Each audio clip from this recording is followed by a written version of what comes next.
Coucou les copinettes, bienvenue dans l'atelier de Kiki. Alors aujourd'hui je reviens vers vous pour un tuto 2 en 1 sur les kisses. Oui, toujours.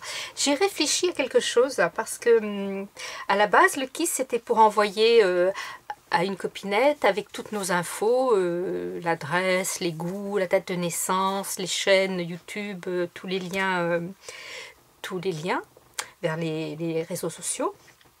Et puis sur le groupe Kiss de Facebook que j'ai créé, les filles s'en envoient beaucoup pour comme collection quoi. Enfin voilà, c'est comme les ATC, elles s'échangent. D'ailleurs, bravo les filles, vous êtes super. Il n'y a pas de problème. Hein. Vous envoyez, vous recevez, vous envoyez, c'est génial.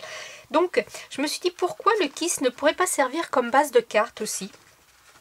Donc j'ai réfléchi, j'ai dit il faudrait pouvoir avoir une carte comme ça où l'on peut écrire ce que l'on veut et puis que le kiss ne reste pas sur la carte mais aille vraiment dans la collection, dans la boîte réservée au kiss.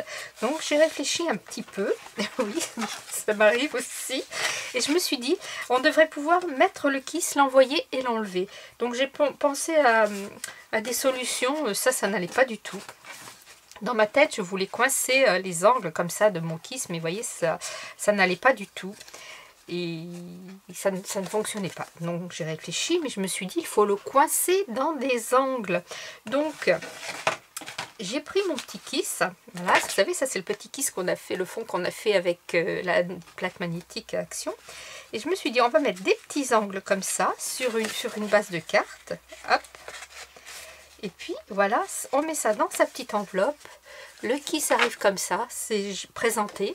On peut bien sûr coordonner les petits angles au fond du kiss, au thème du kiss. Voilà. Après, la personne qui le reçoit, eh bien, elle a son petit mot à l'intérieur. Ici, ça peut servir de pochette pour y glisser, pourquoi pas. Vous voyez, une petite ATC, là j'ai juste le fond, j'ai pas encore fait la déco, une petite carte cadeau, un petit chèque, un sachet de thé, enfin des découpes, tout ce que vous avez envie de mettre dans votre envoi à la copinette. Et ça passe dans une enveloppe, une petite enveloppe basique. Hop, voilà, ça rentre sans problème, ça ferme, c'est nickel. Après, la copinette le reçoit, le garde si elle veut quelque temps, ça peut rester comme ça là sur son bureau. Et puis quand la copinette a envie, elle l'enlève, elle le range dans sa boîte ou dans son système de rangement et il y a quand même le petit mot. Donc c'est très simple et vous voyez là avec le kiss de Véro, on peut très bien assortir.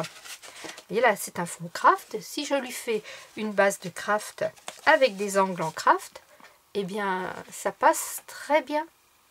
Donc, c'est parti. Il vous faut tout simplement une feuille. Moi, ce sont des enveloppes basiques hein, qui font 16,3 par 11,4. Donc, j'ai pris un papier que j'ai coupé à 22, puisque 11 et 11, 22 avec un pli à 11 pour faire ma base de carte, sur une hauteur de 16, pardon. 16 comme ceci. Non, on va y arriver, 16 en format paysage, 11 et 11, 22. Donc, on reprend 22 sur 16 avec un pli à 11 et on a notre base de carte. Maintenant, on va faire nos petits angles. Alors, pour ceci, il vous faut des carrés qui font 5,5 par 5,5. Alors, moi, j'en mets 2.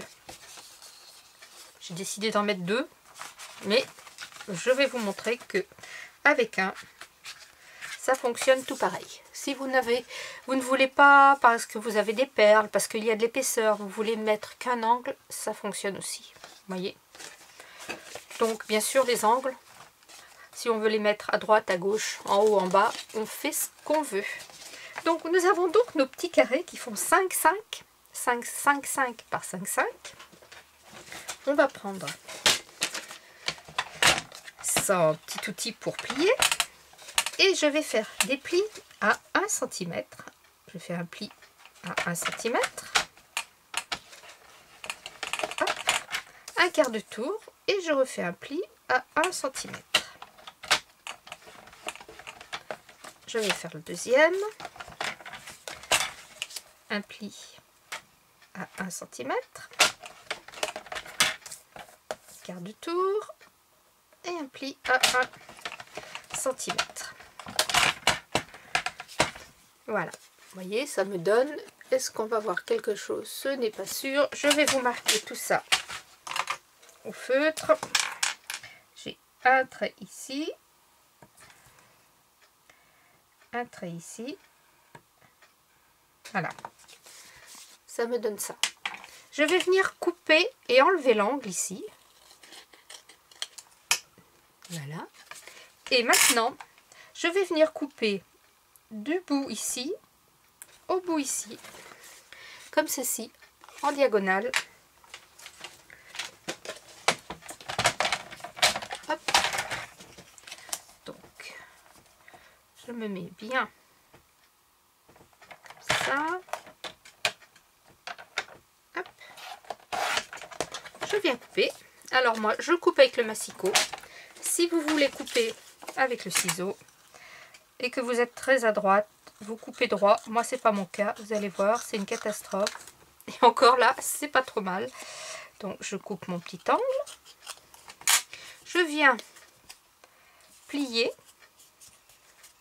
Ici, je découpe. Hop.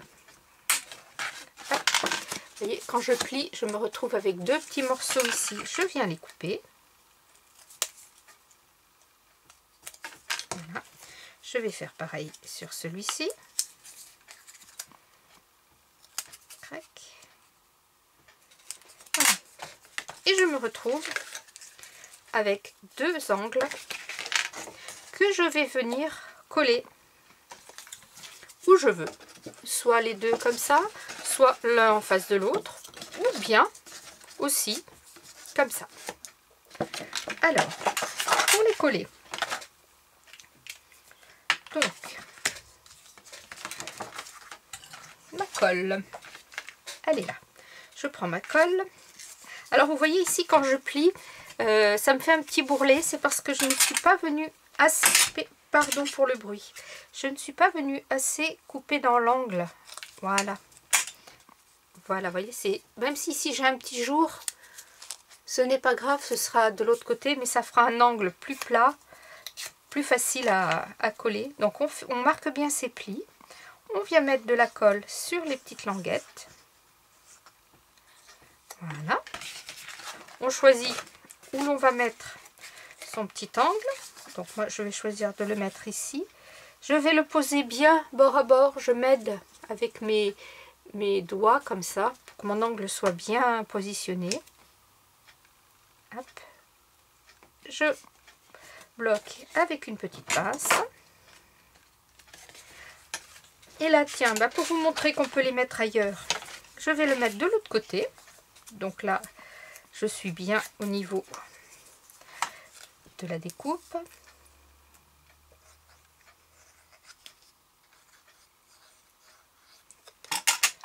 Je vais venir me mettre dans cet angle là.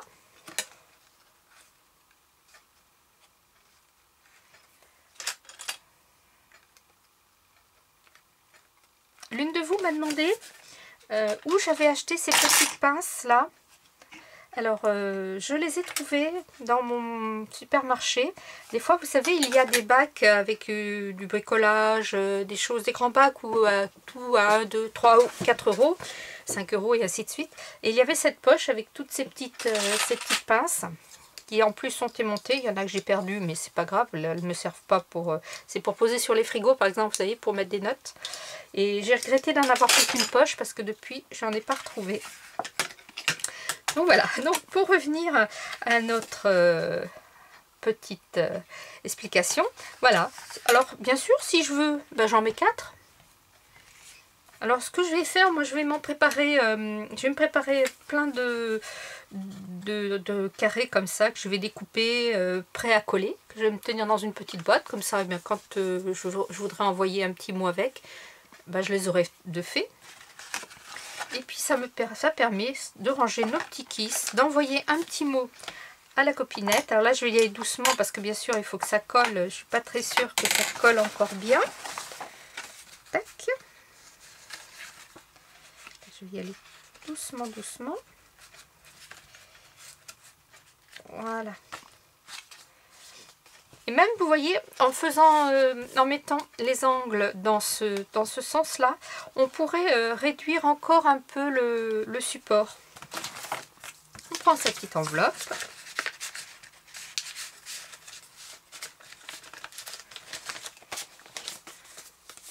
Et voilà.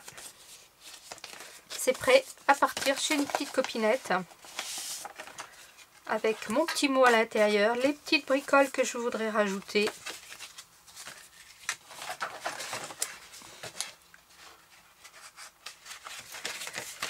Le petit kiss de Véro. Voilà, bah écoutez, vous me direz ce que vous en pensez. C'est juste une petite chose pour envoyer nos kisses, pour permettre, on peut même pas obligé de le mettre bien loin, on peut juste le centrer comme ça, voilà, tac. Puis ça tient quoi. Là ça tient un peu moins parce que je l'ai pas bien centré. Non, il vaut mieux le rentrer un petit peu, mais je pense que la meilleure option c'est quand même de mettre en angle à angle comme ça, ça tient mieux. Voilà, bah écoutez, j'attends vos retours, vous me dites ce que vous en pensez. Scrapez bien, la vie est belle, bye bye.